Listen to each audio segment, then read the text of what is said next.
একজন ছেলে বা পুরুষ হওয়াটা সত্যিই খুব কঠিন। বাড়িতে যখন কোনো ছেলে জন্ম নেয় তখন তার বাড়ির লোক, তার আত্মীয় স্বজন কতই না খুশি হয়।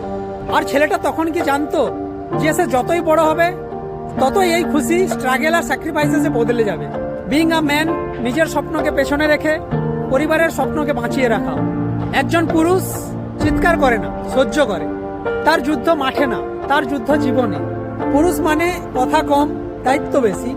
সবাই ভাবে সে শক্ত, কিন্তু কেউই জিজ্ঞেস করে না সে কেমন আছে। ছেলেরা কাঁদে না, এই কথাটাই তাদের সব থেকে বড় শাস্তি। ভয় আছে, কষ্ট আছে, তবুও তাদের হাসতে হয়। বিং আ ম্যান, ভেঙে পড়েও প্রতিদিন উঠে দাঁড়াতে হয়। একজন পুরুষ তার নিজের বাড়ি গোছাতে কখনো কখনো নিজের বাড়ি ছাড়তে হয়।